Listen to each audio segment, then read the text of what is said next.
On this week's episode of the Pit Crew podcast, we discuss the Spanish Grand Prix, compare our predictions from last week, and more.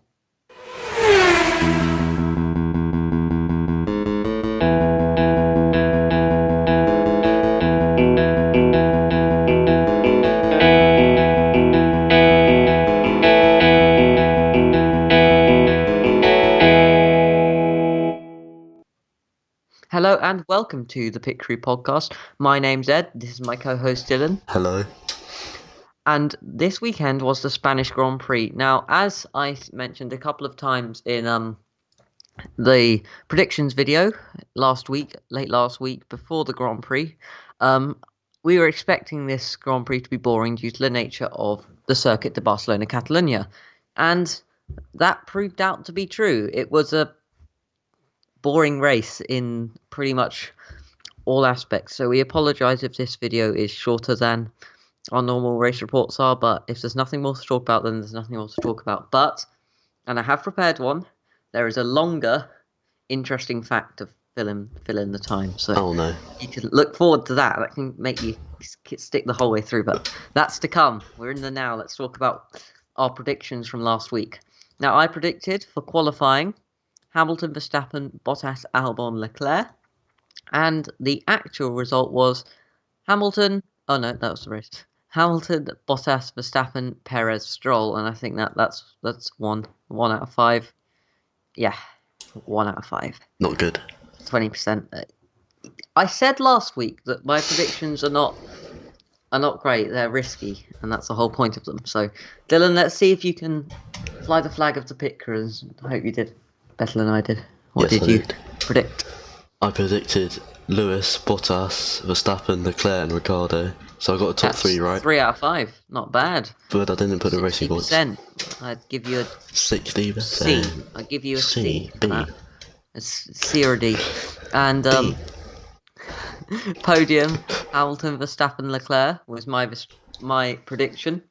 And the podium was actually Hamilton, Verstappen, Bottas. I got it right.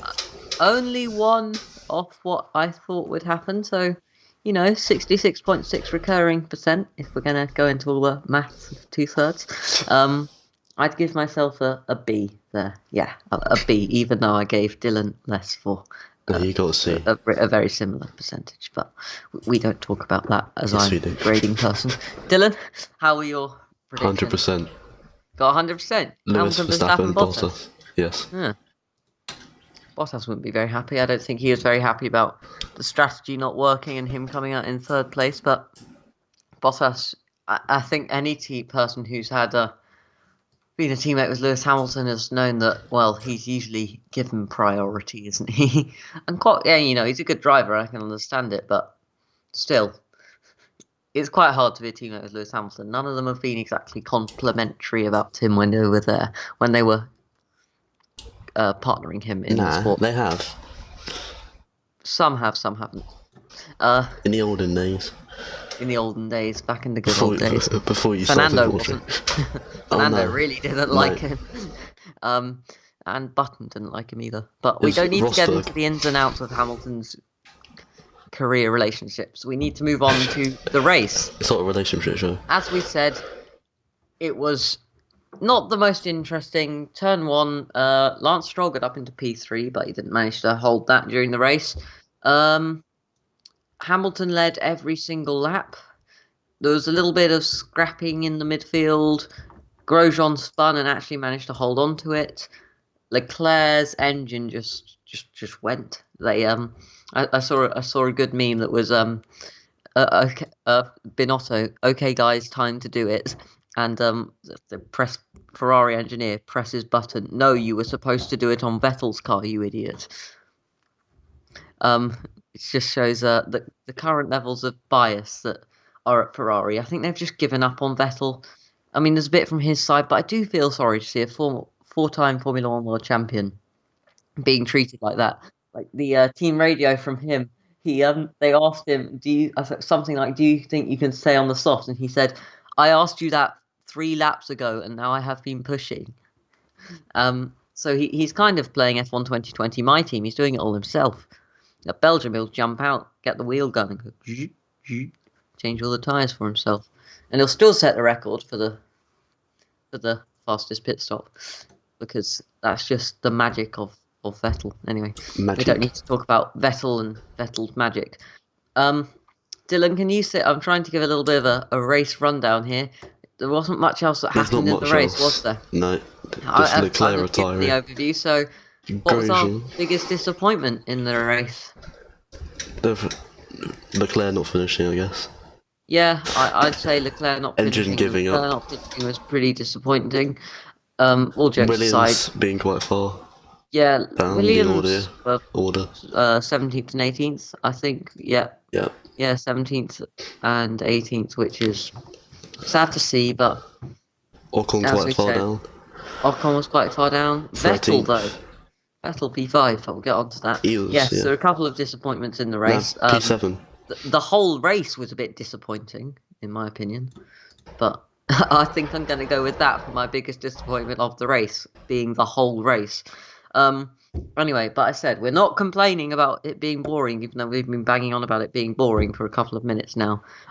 Over 5 minutes now, we've been banging on about it being boring. But anyway, biggest surprise in the race, I'd say definitely, by far and away, Vettel finishing P7, which in a Ferrari last year would have been pretty average and pretty awful result for him. But, that was really quite good, considering that he qualified in P11. So he did well, especially on the circuit where it is typically quite difficult to overtake. So I'm going to take that as my biggest surprise. I think I've just stolen Dylan's. Dylan? Yeah, I don't really have another one. You're going to have to think of one. I'm going to have to think of one. Looking at the timing sheets, it's quite surprising considering their pace at Silverstone, the 2 racing points, a 4-5. That's quite good for them. Yes. Albon, it's a bad surprise that he was down so low due to his strategy. The McLarens, they did quite well, 6th and 10th, not bad. But I'd definitely say for me, biggest surprise, Vettel's P7. And Dylan, I think you're probably going to have to agree with me on that. Yes. Yeah.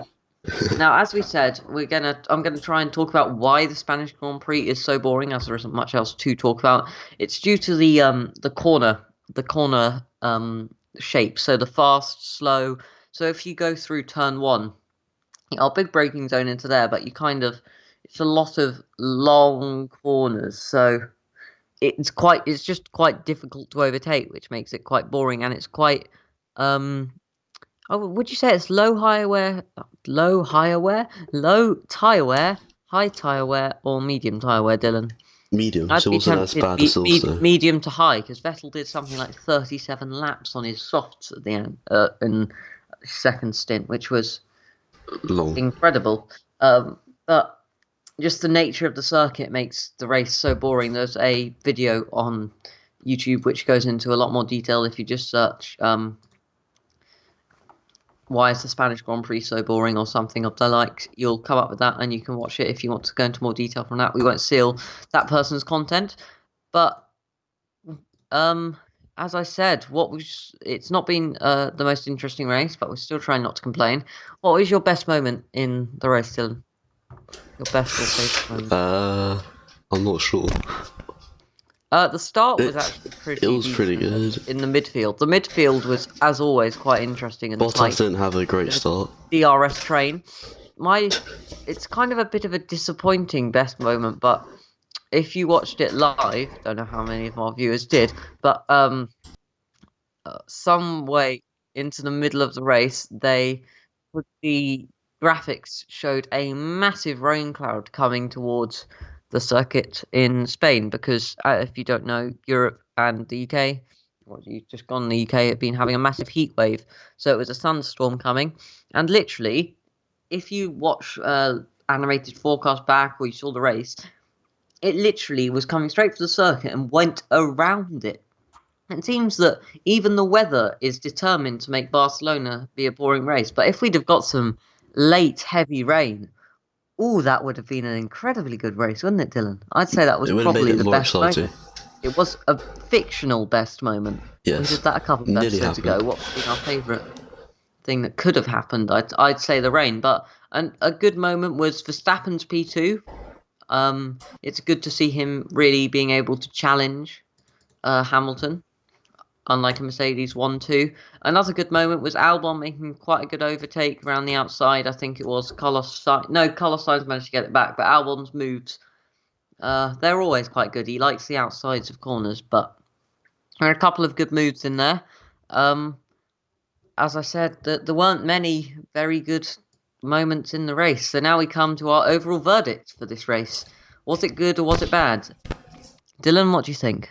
Bad, as it wasn't that exciting. It just wasn't as to if drive. The rain came, yes, it would have made every it race exciting. to drive is incredible, but as a spectator, it was just everything went the wrong way. Like the rain not coming, the tyre strategies resulting in people coming out in traffic. Everything just went the wrong way, and it just resulted in a boring and, for me and Dylan, overall bad race. Trying not to complain, but it is pretty hard with this race. Yeah. Anyway, in 2 weekends' time, it is the Belgian Grand Prix, which usually is quite a good Grand Prix, won by Charles Leclerc last year in 2019. But we will see you then with our predictions for that Grand Prix. But anyway, there is the interesting fact to come. Now, Dylan, I don't know if you can think of one, but I have one. Yes. Jenson Button has driven in the WEC, the World Endurance Championship, if you don't know that. And he drives for, I think, SMP Racing. Is that right? Wait, currently? I don't know if that's currently. I think he drove. Yeah, he drove 2018. He did Le Mans, I think. Yeah, he did. No, he did. I think you have to do the whole season. But anyway, that's an interesting fact. Other interesting facts. Andreas Seidel. I'm just trying to think of another one that was the one I prepared. So, off the top of my head, Andreas Seidel once was the Porsche team principal for their endurance racing WEC Le Mans championship team, and now he's principal of McLaren, which is one of the reasons why they're doing so well. But anyway, enough interesting facts. I think that's the end of the Pit Crew podcast for this week. We will be back to predict the Belgian Grand Prix in just over a week's time, when hopefully we get a more exciting race, and my predictions are actually good for once. That's my aim, to get 100% on both of them. Might be quite tricky, or at least over 50% on both of them once for the rest of the 2020 season. Just copy me. But yes, I'll just copy Dylan, but that'll make the predictions episode boring. Anyway, I've been Ed. And I've been Dylan. Bye-bye. Goodbye.